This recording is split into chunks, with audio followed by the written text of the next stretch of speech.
afternoon, everyone. This is Dr. Armstrong with today's Tuesday tips. Unfortunately, I am going to stop saying that this will be a weekly broadcast because it will not be. It may be every other week due to the heavy workload schedule that I have. However, I am very, very thankful for the platforms who use the information. I've gotten so many requests to come back and do some over again or to make new ones.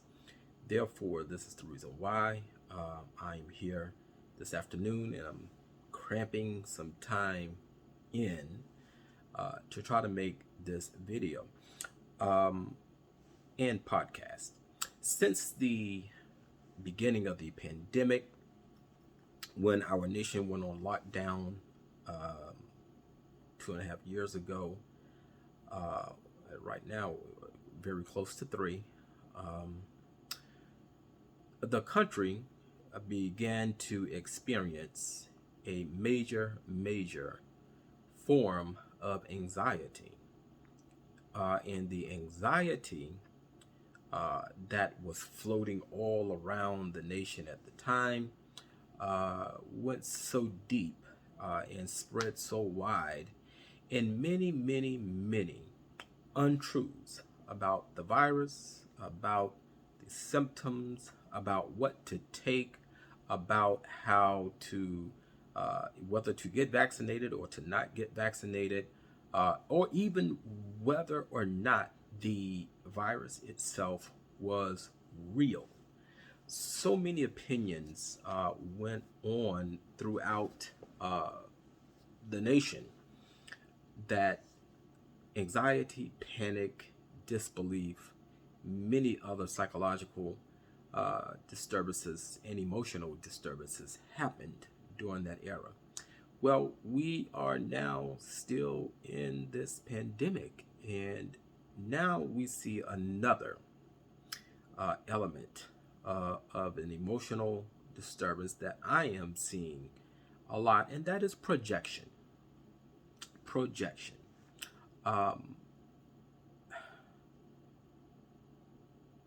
We're seeing a lot of bipolarism,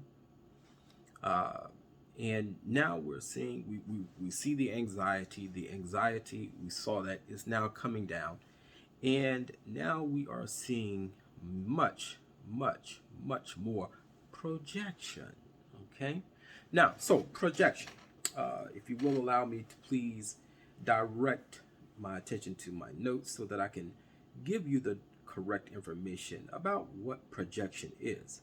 So please listen attentively, and if you find yourself falling into that category, there are things that we can do about it. All right.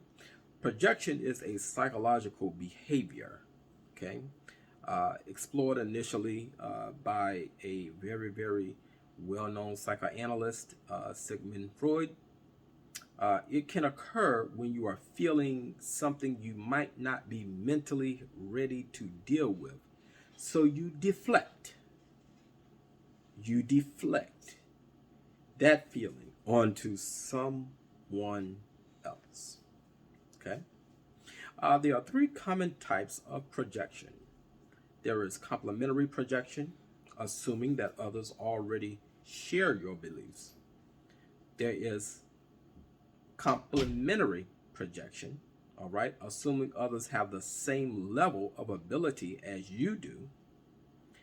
And there is neurotic projection, assigning undesirable emotions or feelings onto someone else. All right.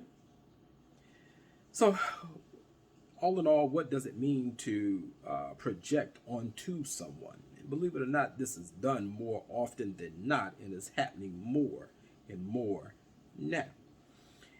When you project onto someone, you may take an emotion you're feeling, like anger, all right, or sadness, or a depressive feeling, and say that the other person is actually the one that is angry.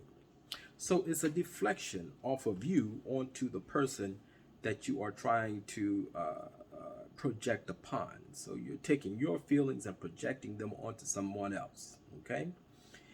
It's a way of addressing an experience without fixing the inner conflict. And that is really what it is. There is an inner conflict going on within your mental processes. Okay. Um,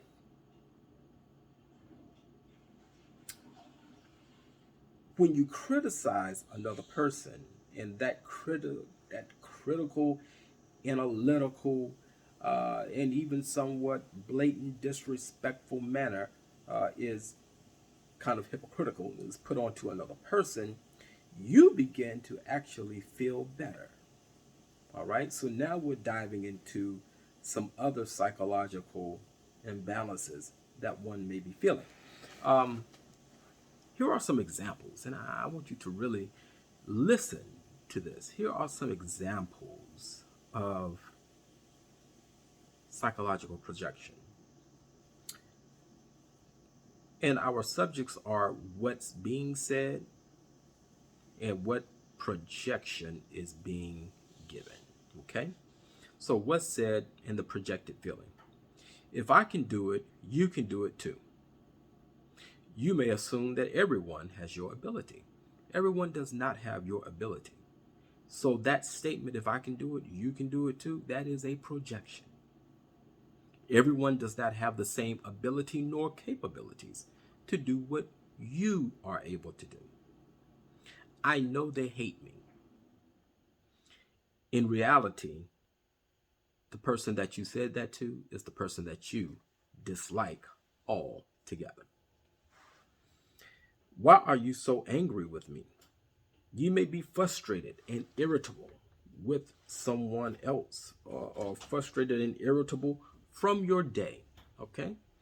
And so it's not really the person who's frustrated. You are the one that's frustrated. And you take that little instance of a little maybe pushback, and then it's that person's fault that everything in your day went wrong. Okay. They really stuck, they're really stuck up. Believe it or not, I used to be called a stuck up person. I am nowhere near a stuck up person. Am I a proud person? Yes, I was raised to be proud of who I am, but in no means am I a stuck up person. So, what comes from that? You may feel unhappy that that person didn't pay attention to you, and therefore you call them a stuck up person. All right, so now it's the attention that you're seeking, and I find this a lot. People who do not get the attention that they feel as though they deserve. There are some people who may suffer from a histrionic personality disorder, that they feel they must get the same attention that another person is getting. And if not, then something is wrong. And that couldn't be further from the truth. You are not entitled to all of the attention in the room.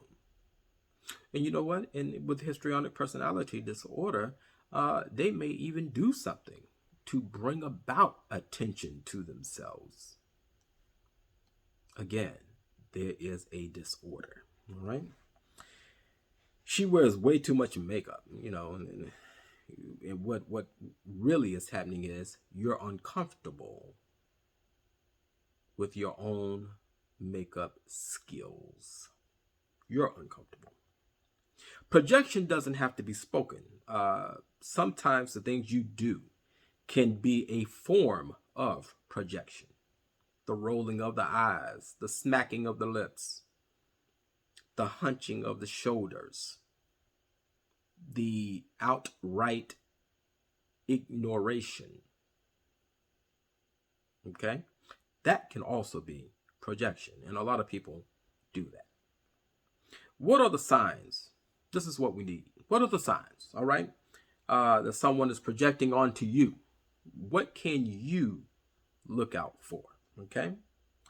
Not every accusation or reaction is projection. Let's understand that, okay?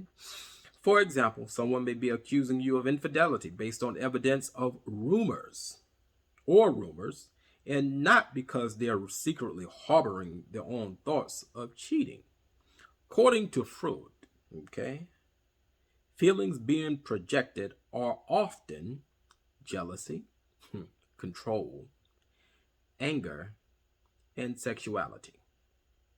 When these feelings are projected onto you, they can come as a surprise because they are often unwarranted. Unwarranted feelings. The purpose of projection is mainly a defense mechanism. Okay? So the purpose of what the person is doing by projecting onto you is really a defense mechanism to keep the attention off of them, or in the other light, it is to bring attention to them so that they know and they're not living in an anxiety of any type. All right. Defense mechanisms help prevent you from feeling stress, mainly related to inner conflict. They buffer you against things that might hurt your sense of self. The sense of self. So you are protecting yourself by projecting unto others. Is a mechanism of defense. It is not a rightful mechanism of defense, but it is a mechanism. All right. Projection can even happen in a relationship. Okay. I really have to wind this down. Projection can occur in mental health. And in the mental health world here, many of my colleagues will agree. Projection can occur with no underlying mental health condition. It can be the result of a stressful day or a current life choice. However, projection can be a sign of something more. Okay, projection and paranoia can sometimes be linked in mental health. Paranoia is a form of projection where an irrational mistrust of others may cause someone to view innocent people as a threat. Projection may also be seen as a trait in other mental health conditions, particularly personality disorders, which I mentioned, histrionic personality disorders. We can also put narcissistic personality disorders in there as well. Maybe in a later video, I will do more videos for informational purposes on histrionic personality disorder and narcissistic personality disorder. But for now, let's wrap this one up. Are there ways to stop it? Like with any defense mechanism, stopping projection requires self-awareness that it is occurring in the first place. You can stop it, but you have to be very, very cognizant of what is happening in you. You must first acknowledge that, yes, there is something going on within me that I need to get help with and to stop. If you don't acknowledge it, you can't get help with it. So the first step would be acknowledgement. And then we can start the healing process. All right, folks, thank you very much. If you find yourself projecting, there are ways to stop it. It's first taking notice of yourself. All right. Thank you very much for listening. As the YouTube commercials always go, please like, subscribe, and share, even to those